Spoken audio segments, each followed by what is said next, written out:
माँ शारदे को नमन। साहित्यिक सचेतना के सभी साहित्यकारों, रचनाकारों, सनातन प्रेमियों को, श्रोता दर्शकों को साहित्यिक सचेतना की ओर से राय सिंह भंडारी द्वारा हार्दिक अभिनंदन। हम आपके सामने एक नई प्रस्तुति लेकर के उपस्थित होते हैं और आपके लिए सनातन धर्म के प्रचार प्रसार के लिए सहयोग करते हैं। आज के विषय के अनुरूप हम प्रस्तुति लेकर के उपस्थित हुए हैं। आज की जो उपस्थिति है, आज का विषय है, वह है 5 प्रायश्चितों में से एक प्रायश्चित देव पूजा। देव पूजा या उपासना या जो भी देव स्मरण है, वह उसके तत्वाधान में जो भी कर्म किए जाते हैं वह उसके आधार पे है।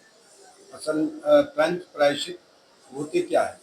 मानव जीवन 5 तत्वों से बना है, जिसमें कि आकाश, वायु, अग्नि, जल और पृथ्वी होते हैं। तो इनके तत्वों से इन 5 तत्वों के असंतुलन होने से अब हमारे देह में विकार उत्पन्न होते हैं, दोष उत्पन्न हो जाते हैं, आचरण में दोष उत्पन्न हो जाते हैं और व्यवहार में अपराध उत्पन्न हो जाते हैं। तो आचरण में जब दोष उत्पन्न होते हैं तो उसमें दोष होते हैं दंभ, दोष, द्वेष, दाह, दस्युता और द्रोह। तो उन्हीं में से एक द्रोह नामक जो पृथ्वी तत्व के असंतुलन होने से प्रकट होता है, उसका प्रायश्चित जो है देव पूजा है। तो देव पूजा के आधार पर आज की ये प्रस्तुति आप सुनेंगे तो थोड़ा सा संक्षिप्त जानकारी आपको मिलेगी। पंच प्रायश्चित हैं आचरण और व्यवहार के। पंच प्रायश्चित हैं आचरण और व्यवहार के, यही उपाय नर के कर्म से भूलों के सुधार के।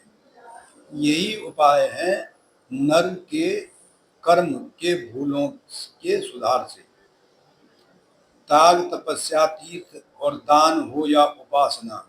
त्याग, तपस्या, तीर्थ और दान हो या उपासना, मानव आजीवन करे वरण, ये लाए जाते मोक्ष के द्वार पे। इनके वरण करने से, इनके व्रत से जो है हम मोक्ष के द्वार पे पहुंच सकते हैं। पंच तत्व के असंतुलन से बढ़ जाते हैं विकार। पंच तत्व के असंतुलन से बढ़ जाते हैं विकार। विकारों की वृद्धि से आचरण पर प्रभाव। आचरण में मलिनता, दोषों का प्रादुर्भाव। प्रायश्चित है दोषों से मुक्त का एक उपाय। प्रायश्चित है दोषों से मुक्ति का एक उपाय। पृथ्वी तत्व के असंतुलन से, पृथ्वी तत्व के असंतुलन से मोह बढ़ता है।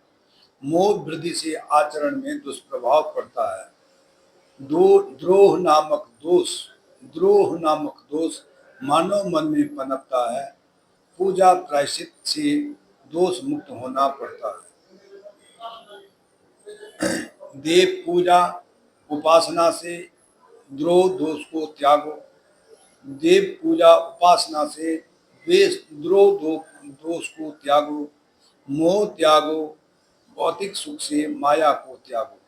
मोह त्यागो, भौतिक सुख से माया को त्यागो। पाप बन जाता मोह जब अति से अधिक बढ़े। सद्वृत्ति अपनाओ, जीवन से कुवृत्ति को त्यागो। उपासना है देवों के निकट, करें उसका ध्यान। उपासना है देवों के निकट, करें उनका ध्यान। द्रोह जनित भावों को न दें जीवन में मान। द्रोह जनित भावों को न दें जीवन में मान। देव निकट बैठकर नकारात्मक दूर होगी। देव निकट बैठ करके नकारात्मक दूर होगी। सकारात्मक ऊर्जा से बढ़ेगा तुम्हारा मान। तो ये देव पूजा से जो है आपकी नकारात्मक शक्तियाँ भी समाप्त हो जाती हैं, नकारात्मक विचार भी समाप्त हो जाते हैं और सकारात्मक ऊर्जा, सकारात्मक प्रवृत्ति आती है और देवों का आशीर्वाद मिलता है। धन्यवाद, नमस्कार।